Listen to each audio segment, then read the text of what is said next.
Baik. Nah, Mas Rio, sebelum kita pantau indeks harga saham gabungan sampai penghujung tahun ini, boleh dong indeks harga saham gabungan untuk seminggu ke depan dulu.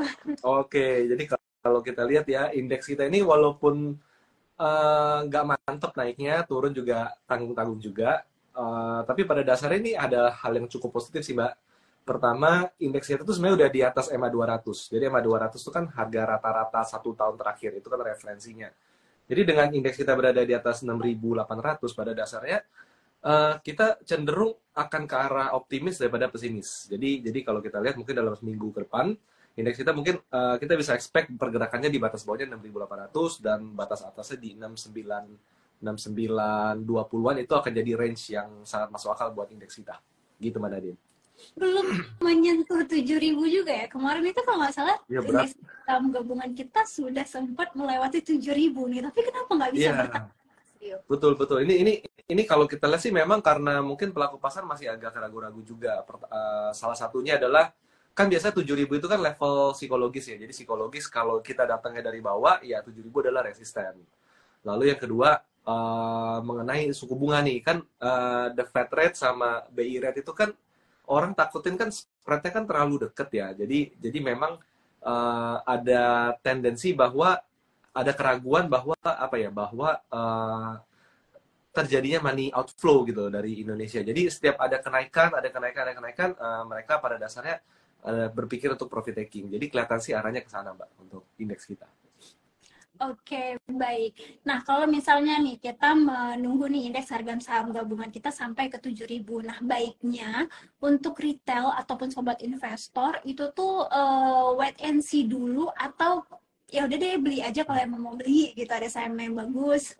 Oh, ini kalau sekarang sih strateginya cukup clear sih ya, Mbak ya. Jadi lebih ke swing trading. Jadi selama indeks kita di atas 6.800, which is itu positif, tapi di bawah 7.000 kita udah tahu nih itu resisten kuat. Jadi sebenarnya swing trading itu lagi jadi strategi yang enak gitu loh untuk sekarang-sekarang ini. Temukan level support, kita beli di saham-saham yang kita pantau, nanti ketika ada rebound, kita lakukan swing trading. Jadi pada dasarnya memang untuk buy and hold masih butuh konfirmasi di 7.000 ya. Tapi kalau bicara mengenai swing trading, sekarang lagi momen yang cukup enak kelihatannya untuk melakukan swing trading. Gitu, Mbak. Oke, baik. Jadi kalau sobat investor mau swing trading itu tuh sebenarnya pergerakannya cukup enak ya gitu. Gimana sih Hmm. rasanya? Nah, Mas Rio, kalau misalnya kita kan udah tahu nih indeks harga saham gabungan untuk sementara ini agak berat untuk melewati 7.000. Nah, kira-kira apa nih yang membuat beratnya nih Mas Rio? Jadi kelihatannya yang tadi saya sebutkan itu bahwa selisih suku bunga ya, Fed Fund Rate dengan BI Rate itu yang istilahnya banyak yang bilang kan kalau nanti the Fed naikin suku bunga lagi itu akhirnya kan spreadnya makin kecil dan takutnya adalah ada money outflow dari Indonesia ke Amerika lagi. Itu yang pertama. Kedua, kedua kelihatannya ini lebih ke masalah teknikal sih Mbak. Jadi teknikal di mana mereka sentimen antara money outflow dengan resisten kuat 7.000 itu menjadi apa yang saat ini lagi di apa ya namanya dikhawatirkan oleh para trader. Tapi sebenarnya ada satu hal yang cukup menarik yaitu adalah kan nggak lama lagi kita bakal ada pilpres ya, bakal pilpres ya. Sebenarnya saya udah ngumpulin data juga di pilpres 4 pilpres terakhir. Sebenarnya tuh kalau kita lihat IHSG 6 bulan setelah pilpres, 6 bulan sebelum dan 6 bulan setelah pilpres, mostly itu sebenarnya positif. Malah menjelang pilpresnya sideways, sideways. Tapi kalau kita lihat 6 bulan sebelum dan 6 bulan sesudah itu sebenarnya positif. Jadi sebenarnya sih mungkin ini tinggal menunggu waktu aja bahwa indeks kita akan cenderung kembali bergerak positif kembali. Apalagi tadi IHSG kita udah di atas EMA 200. Jadi PR-nya tuh berat loh kalau indeks yang tadi downtrend itu balik ke atas EMA 200 itu sangat berat dan so far sampai sekarang itu terjaga di atas 6.800 itu adalah hal yang positif, Mbak. Oke, baik. Jadi sebenarnya indeks harga saham gabungan kita kalau memang terjaga tetap di atas 6.800 itu benar-benar menunjukkan baik-baik saja gitu ya Mas Rio ya.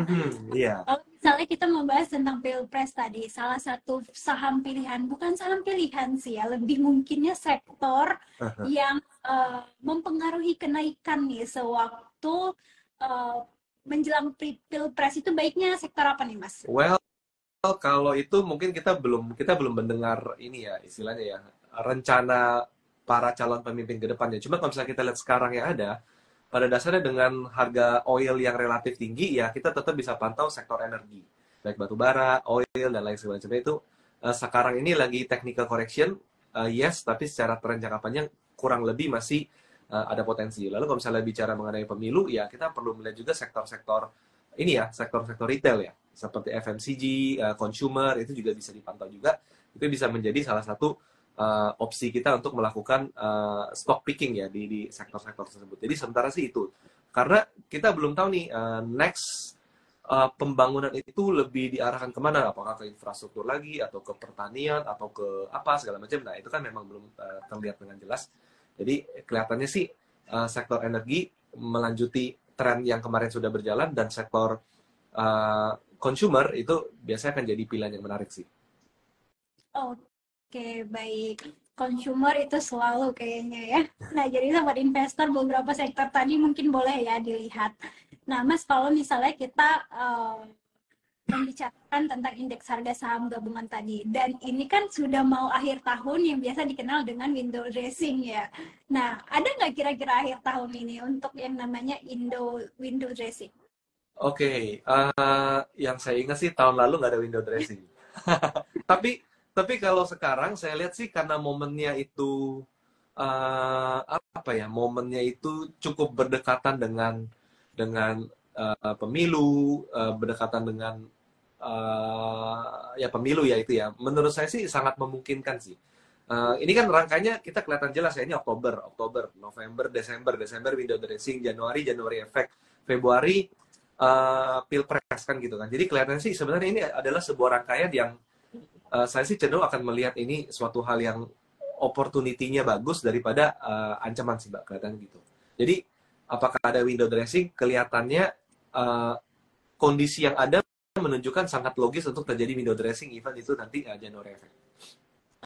Oke, baik. Mudah-mudahan sih tahun ini ada ya sobat investor. Soalnya tahun kemarin tuh kayaknya ada, tapi nggak berasa. Nggak berasa. Oh, nggak, tahun lalu malah Desember minus kan kalau nggak salah. Desember minus itu sekali-kalinya dalam 20 tahun terakhir indeks Desember tuh minus. Tapi ya udahlah, semoga itu masa lalu.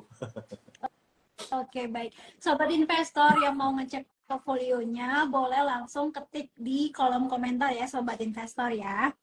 Nah, Mas, kalau misalnya nih, saham-saham yang perkiraan booming di akhir 2023 ini kira-kira apa? Kalau misalnya tahun lalu itu kan batu bara ya. Nah, kalau misalnya tahun ini apa nih kira-kira? Sebenarnya kalau kita lihat harga komoditas masih relatif tinggi, sebenarnya batu bara itu juga masih akan cenderung kuat sih Mbak. Jadi kayak kita lihat sekarang kayak Adaro, ITMG kan lagi koreksi semua, tapi kelihatannya koreksi itu lebih karena udah naik banyak dari tengah tahun ini.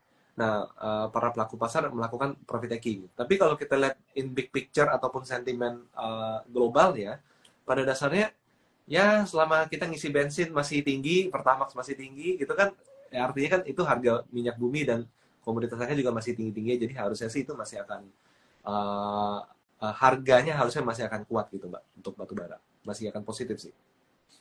Sepertinya batu bara ini panggungnya nggak selesai-selesai.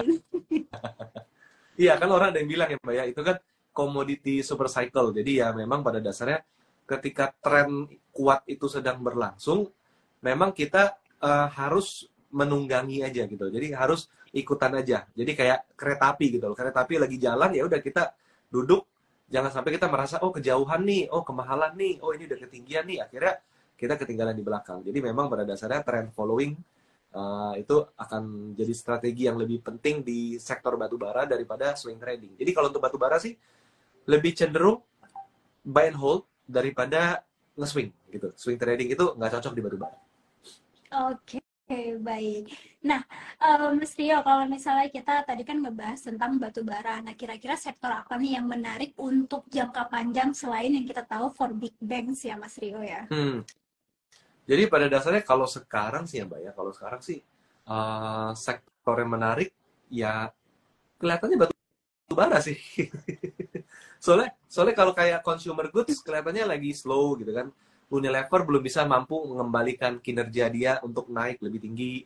Kalau untuk sektor rokok kan juga apa ya, kalau rokok kan juga lagi downtrend ya, lagi downtrend. Lalu kalau ICBP gitu kan orang masih worry dengan apalagi sekarang nih ya, apalagi sekarang kan kursnya kan ini ya, kursnya kan dolar kan menguat nih, rupiah melemah.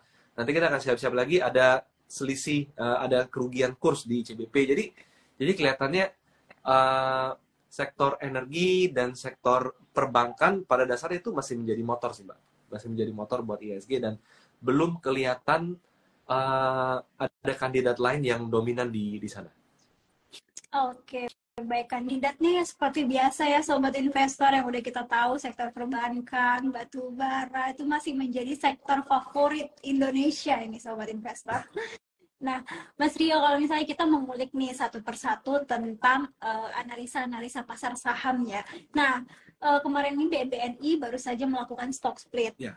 Yang dari sideways, terus tiba-tiba naik nih menembus 10.000, tiba-tiba melakukan stock split. Nah, ini pergerakannya ke depan gimana nih, Mas? Apakah masih murah untuk dibeli secara valuasi atau kayaknya masih mahal nih gitu? Enggak. Kalau kita lihat BBNI kayaknya naiknya udah cukup banyak ya. Kan stock splitnya kapan ya? Oh, stock splitnya barusan. Iya.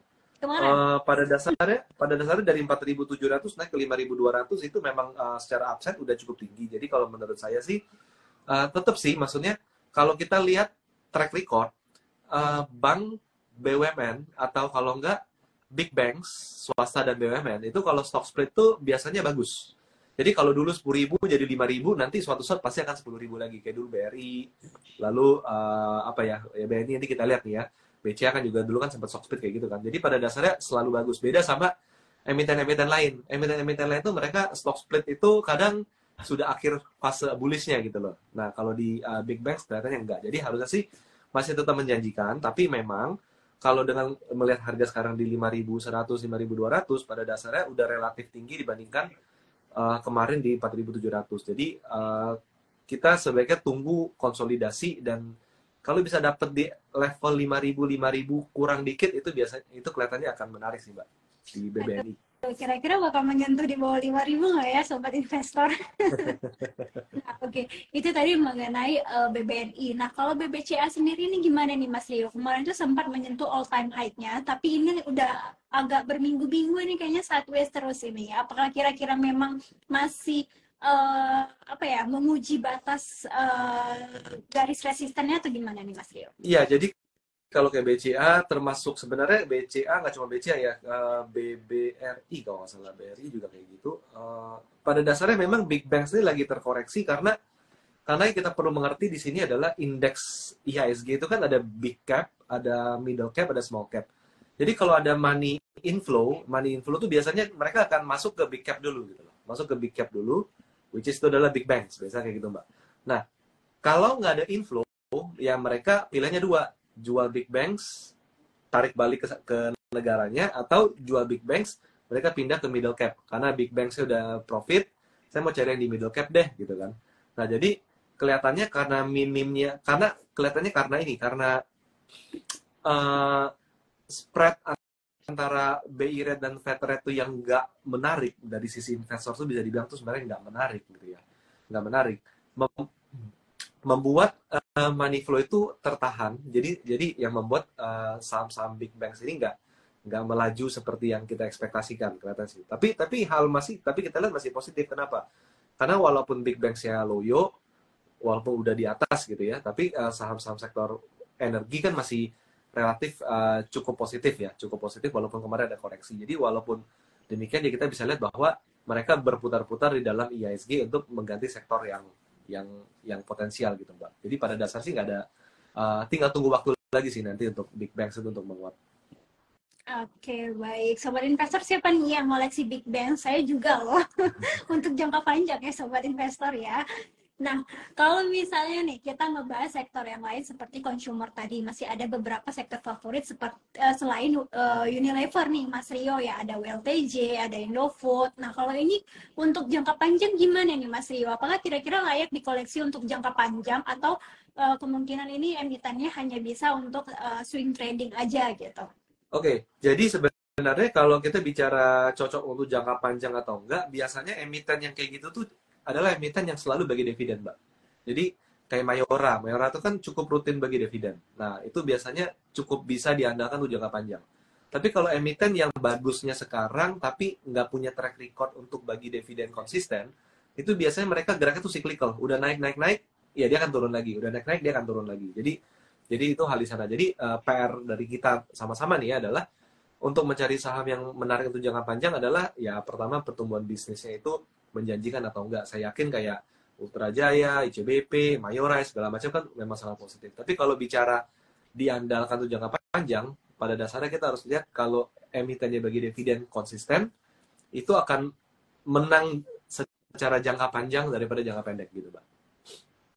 Oke, baik. Nah, jadi ada beberapa nih saham pilihan, maksudnya bukan saham pilihan sih, pendapat ya, atau kenyataan yang kalau mau kita jangka panjang, yang pertama mungkin kita melihat kenaikannya ya, Mas Rio ya. Apakah memang ini bagus atau tidak, dan jangan lupa untuk laporan keuangan secara fundamental dan teknikalnya juga. Dan yang kedua adalah sektor yang memang pembagian dividennya mungkin rutin kali ya, Mas Rio ya. Benar nggak sih kayak gitu? Betul. Jadi kayak contohnya bank nih. Bank big banks, kenapa harganya relatif bisa kuat terus sih, BCA, BRI, Mandiri, BNI gitu ya. Karena selain mereka bisnisnya tumbuh, mereka juga rutin bagi dividen. Jadi kalau saham itu bisnisnya bagus dan bagi dividen, itu dua jenis investor itu masuk.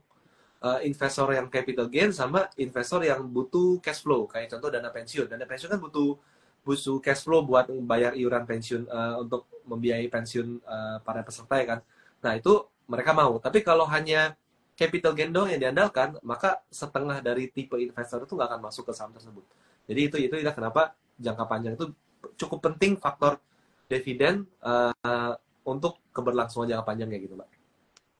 Oke, baik. Nah, sobat investor, emiten-emiten tadi itu bukan ajakan jual maupun beli ya. Kita hanya ngebahas dan mengulik emiten-emiten satu persatu nih. Dan tetap kalau sobat investor mau beli, jangan lupa untuk dicek lagi fundamental dan teknikalnya ya, Mas Rio ya.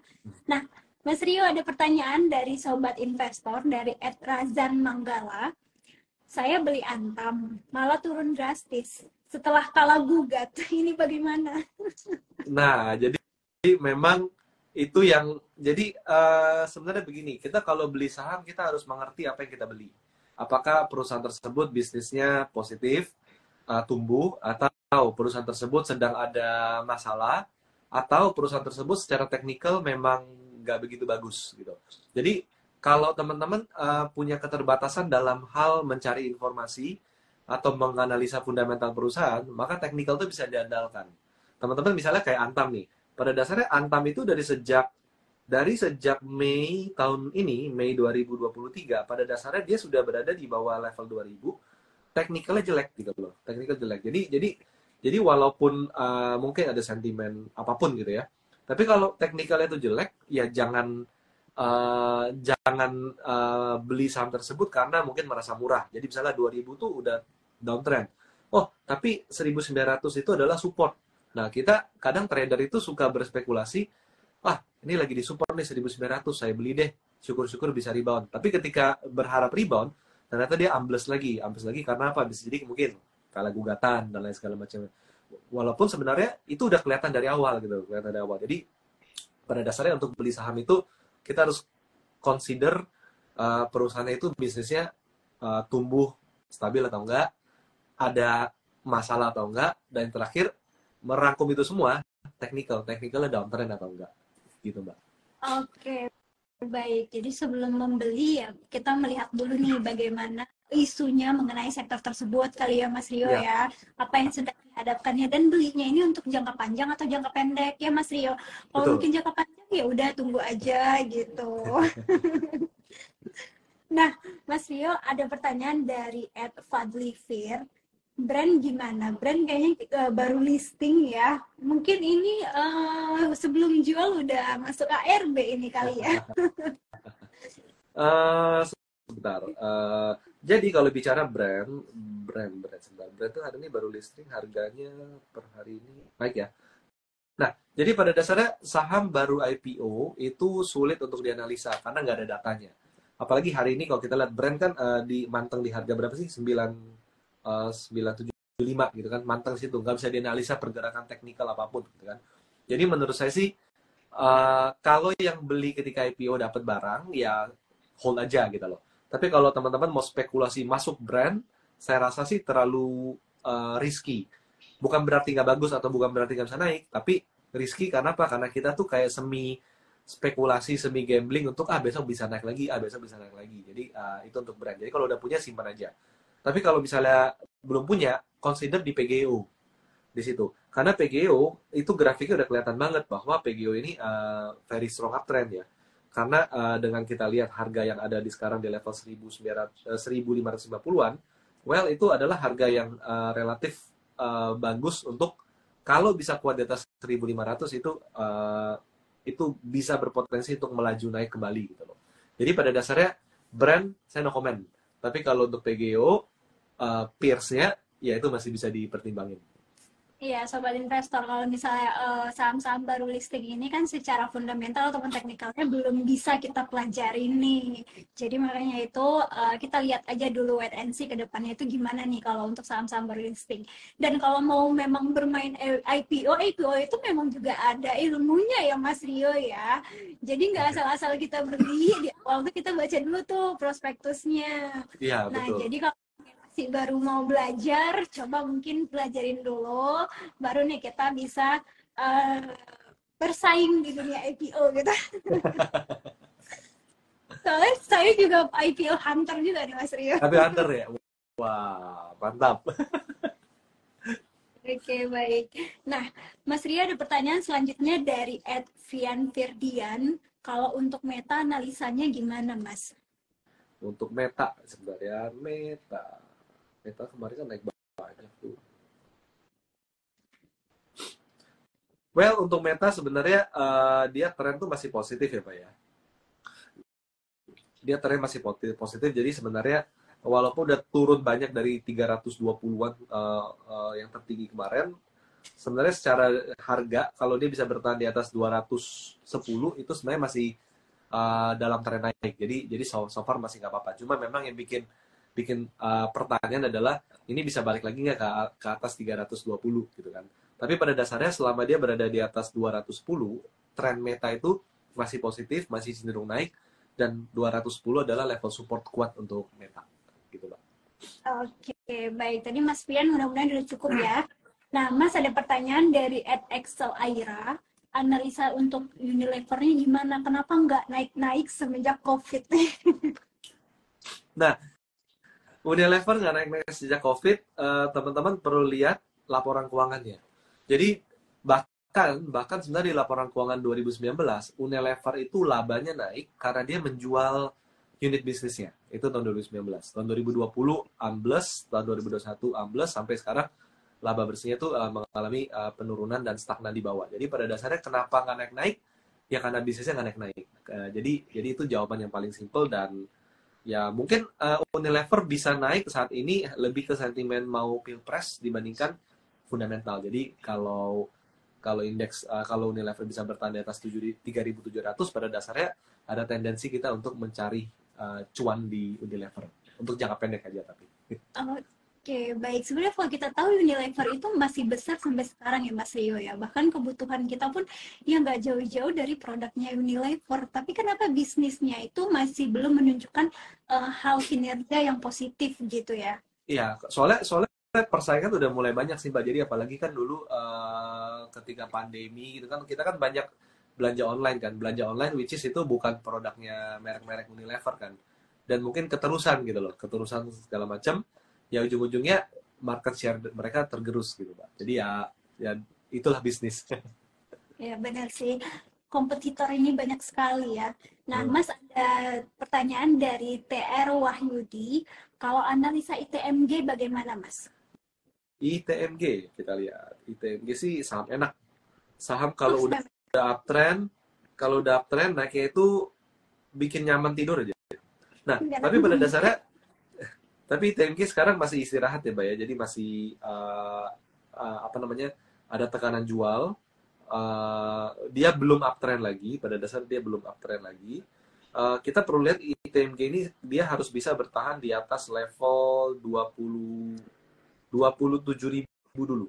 Jadi kalau ITMG secara sebenarnya kalau secara harga komoditas kan masih terjaga di atas gitu ya. Tapi kan memang uh, tindakan profit taking di market itu nggak bisa kita atur gitu. Jadi pada dasarnya ITMG perlu bisa kuat di atas 27.000 dulu, maka di sana kita bisa expect bahwa penjual sudah minim, pembeli udah relatif kuat, dan di sana baru menjadi level entry yang menarik di ITMG kalau dia kuat berada di atas 27.000. Target nggak jauh-jauh, 31.000 yang merupakan MA100 dan nggak jauh dari level tertinggi kemarin sebelum dia bagi dividen, itu bisa menjadi target kenaikan. Jadi 27.000 hingga ke 31.500-an. Oke, baik. ITMG ini salah satu sektor ataupun emiten yang favorit juga ya. Ya. Nah, Mas, pertanyaan lagi dari sobat investor. Ini kok kayaknya banyak banget ya sobat investor yang nanya.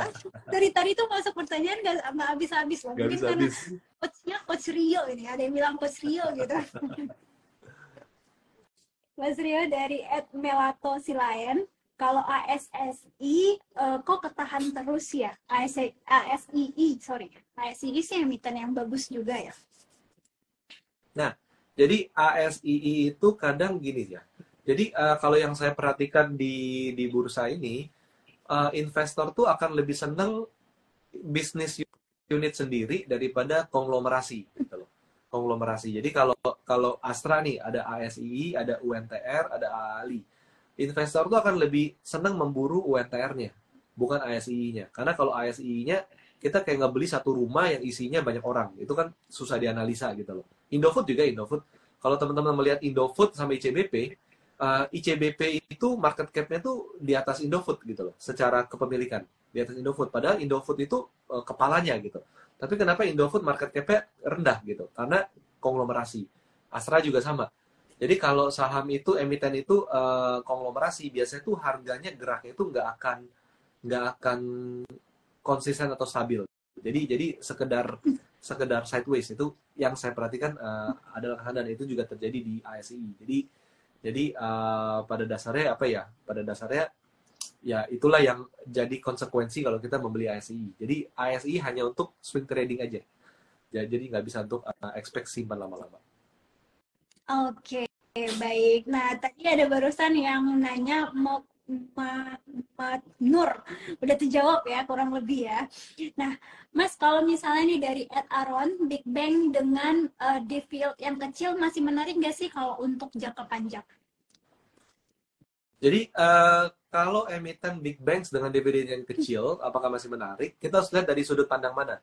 Kalau dari sudut pandang kita di Indonesia, mungkin nggak menarik karena deposito aja dividen yieldnya, kalau deposito kita let's say bisa 4%. Tapi Big Banks kalau kayak BCA mungkin cuma 2% kurang.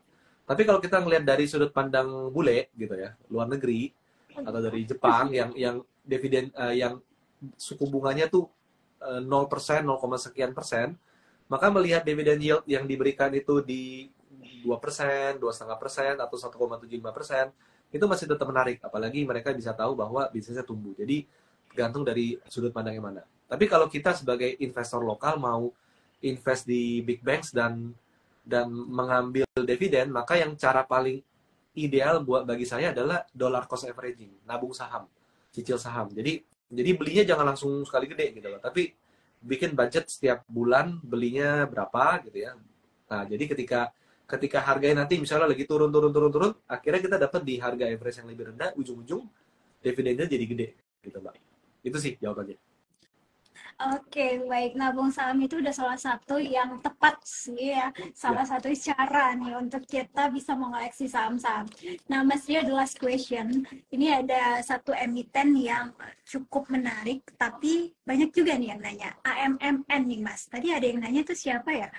Nah, AMMN ini kan tergolong emiten yang cukup baru ya, yang masih baru, tapi kenaikannya dia terus melonjak. Bukan melonjak yang tiba-tiba naik tuh enggak, ada pergerakan, tapi pergerakannya itu selalu positif. Ini nih karena faktor apa dan kira-kira bisa nggak untuk kita koleksi? Oke, jadi kalau kita melihat AMMN yang dengan harga sekarang, pada dasarnya terlalu beresiko untuk kita koleksi sih, Pak. Kelihatan di sana. Tapi kalau kita lihat sebentar ya, saya coba lihat masyarakat cuma 18%, memang jumlahnya dikit ya. Masyarakat kurang dari 18%, belum ngitung nominalnya yang berapa. Jadi let's say ini cuma 10% kurang mungkin di market. Jadi memang pada dasarnya kenaikan harga ini bisa jadi karena memang banyak pihak yang berbondong-bondong ingin mengumpulkan AMRN. Tapi balik lagi, kalau dengan harga udah setinggi ini takutnya lebih ke FOMO daripada rasional. Jadi kita harus ingat nih ya, bahwa AMMN naik ini mengingatkan kita seperti dulu DCI naik, Bank BANK naik, lalu apalagi kan naik, ADMR naik. Ujung-ujung kan mereka kan kembali ke bawah.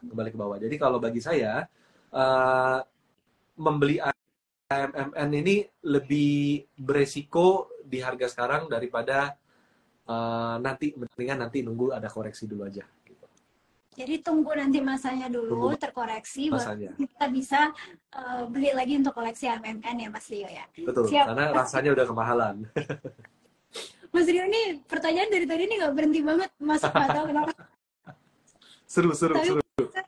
Sangat terbatas sekali nih Mas Rio. Terima kasih ya Mas Rio untuk ilmunya siang hari ini, dan selamat melanjutkan tes kembali.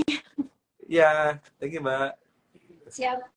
Nah Sobat Investor, tadi banyak banget ya pelajaran baru ataupun sektor dan emiten yang kita pelajari dari Mas Rio, dan banyak banget tadi yang manggil Coach Rio. Nggak tahu saya kenapa tiba-tiba Sobat Investor manggilnya Coach Rio.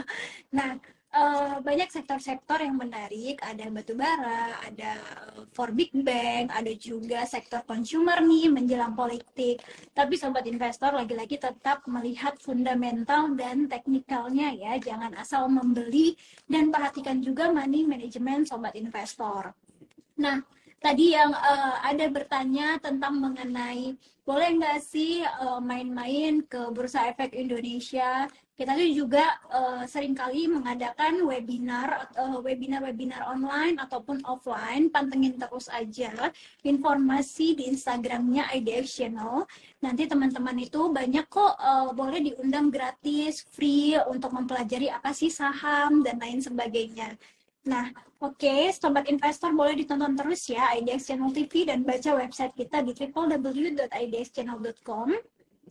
Follow juga nih sosial kita di Instagram dan Twitter di @idx_channel, YouTube di @idxchannel_, TikTok IDX Channel, dan Facebook @idxchannel.com. Terima kasih ya Sobat Investor, saya undur diri, sampai jumpa.